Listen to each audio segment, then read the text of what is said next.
Please welcome to the stage Miss Aliceia Skinner.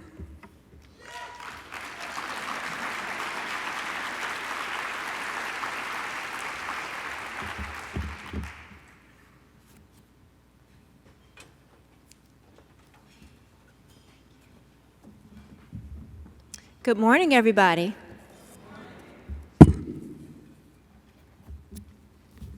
My name is Aliceia Skinner. Maya Angelou said, "There is no greater agony than bearing an untold story inside of you." That is why I'm so grateful to have this opportunity to share my story with you today. My entire life up until this point, until I found the YWCA, had been a series of one unfortunate event after the other, just like in the Lemony Snicket books. Abuse was my trademark for 3 decades. I was imprinted upon first at the age of 5. It all started when I was a little girl growing up here in Nashville. From the time I was 5 until I was 10, I was abused by those in my neighborhood, including by a family member. Growing up, everything was swept under the rug, and you weren't allowed to speak and express your feelings. From the start, I set off on a path of low self-esteem and lack of purpose. Fear, as many know it, is described as false evidence appearing real. We attract that thing in which we fear. But my issue, it was primarily fear of the unknown, and so unsure of what to expect, and taking cover under what appeared to be a secure and safe spot, it was indeed like the recurring trap of the abusive relationships in which I chose. My high school years offered me a chance to start over. And during my sophomore year, I met a guy who I believe accepted me as I was. I married him right before graduating, but I had dreams. I wanted to help other people and help them to achieve their goals. I wrote my first business plan soon after we got married, but my ambitions would have to wait. Soon after we married, my husband became physically abusive. I loved him, and he told me he loved me. He told me he'd change.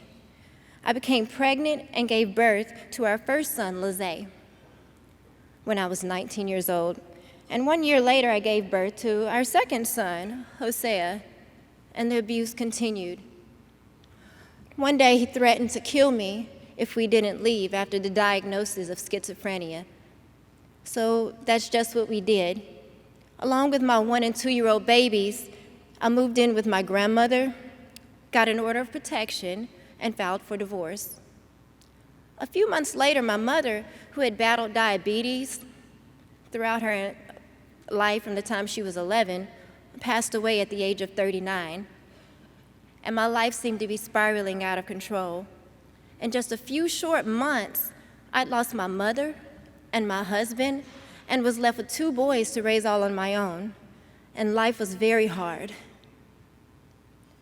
My youngest son, Hosea, wasn't sleeping, wasn't talking, was acting out all the time, having to call out from work. I couldn't keep a steady job because of his needs, and what I needed was a break from this life. That's when I began hanging out with the wrong groups of people.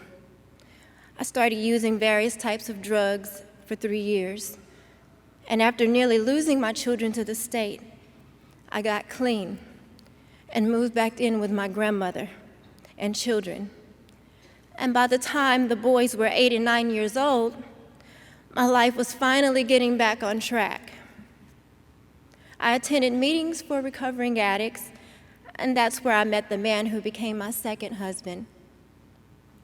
We started off as friends, and I remember the day in which we were having our first serious conversation where we sat on top of a hill, and he sipped on coffee, and I drank a cappuccino, and we were just looking over the city. And the sun was setting, and he told me his life story and about some of the mistakes that he had made in the past. And he broke down in tears, and my heart just melted. I was hooked. And soon we were passionately in love. He told me he loved me all the time. And I became pregnant for the last time with Gabriel, and we began planning our wedding. But this happiness wouldn't last. 1 month before the wedding, he started drinking. And soon after we got married, he began hanging out with his old buddies and doing drugs again. He sold my car for drugs and became physically abusive. On one occasion, I nearly bled to death after suffering a head injury. Finally, my husband went away to rehab. It was only for a few days, but I was able to go to the domestic violence meeting, and that's where I learned how to create a safety plan. I knew we needed to get out, but I had to be able to support my boys. So I went to school and received my license as a nail technician. I was hired at a high-end nail boutique, and we seemed to be on our way to a normal life. And during this time, I found the old business plan that I'd written some 13 years earlier. I looked inside of that old book of dreams, and I was inspired to reach out even more and embark upon my destiny to help others. But the man that I was married to felt threatened by it.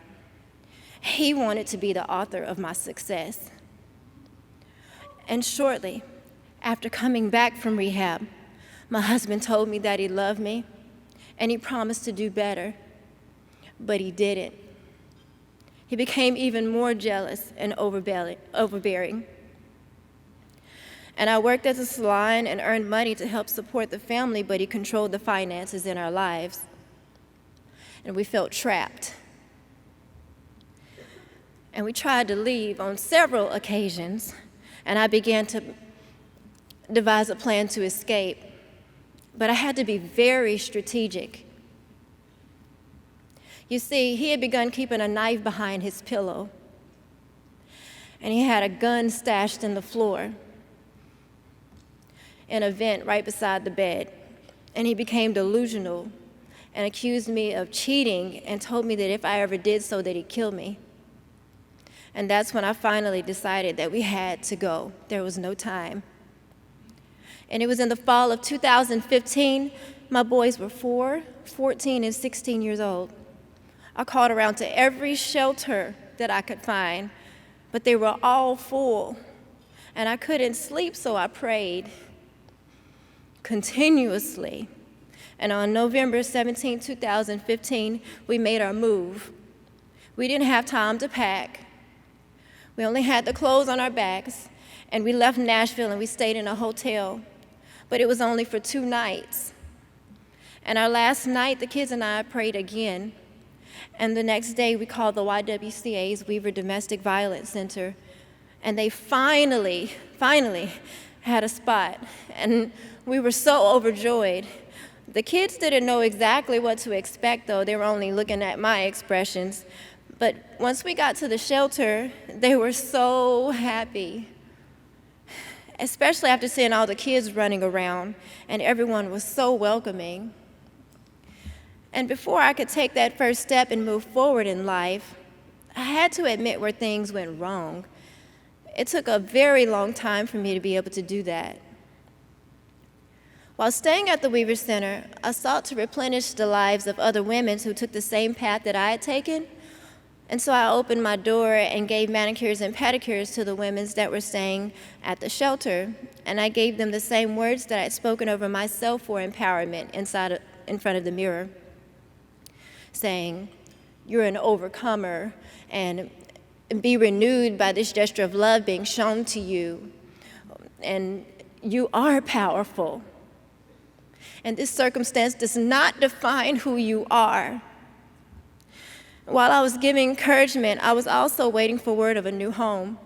And when I got the news that I received the YWCA housing, I also learned that my home would be renewed, but I had no idea what that meant. Our new house wasn't anything fancy or special. It was just a 3-bedroom with 1 bath. And then on move-in day, we were overwhelmed. Now I really found out what renewed really meant, because it was like someone had been in my dreams. I mean, literally, the home was beautiful, and the drapes, the carpets, the really nice furniture. We are still in awe from the gesture of love that was shown to us. And also, I'd like to say thank you to the Renewed Angels that are out there in the audience today. Would any of you like to stand up? Is there any there? Yes, okay. The first month in our new home was exciting yet difficult. One of the goals that I set with my therapist was to show love towards myself by finding a personal trainer. And I found Terrence Pennington, the former NFL player. He and his wife have taken us under their wings, training all of us. I've received a lot of emotional healing and have lost 52 pounds so far.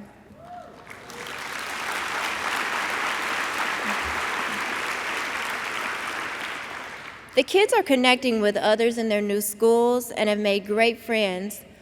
Aliceia is 18 years old now. He will be graduating from Stratford and starting college.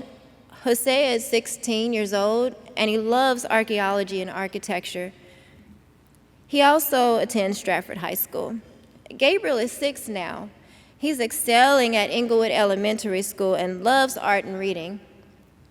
I'm 37 years old now and have started a business called Shaken Together. And I have a book coming out in May titled Shaken Together, based on my story.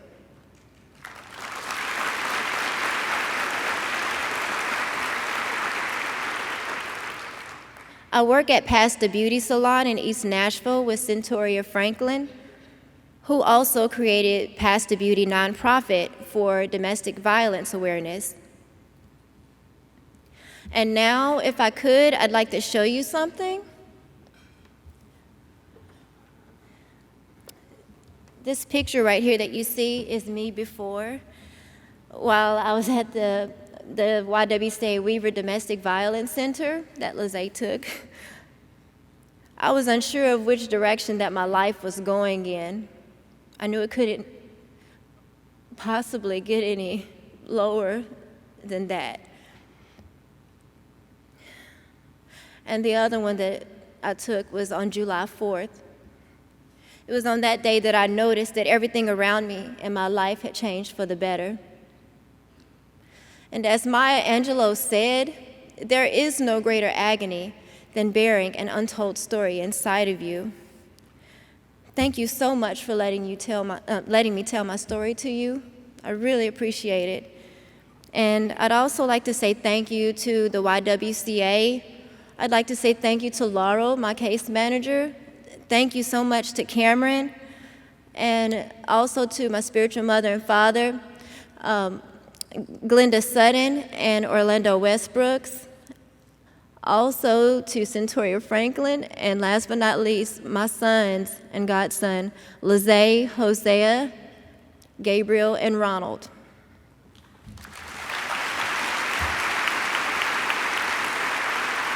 Thank you for giving my story a happy ending.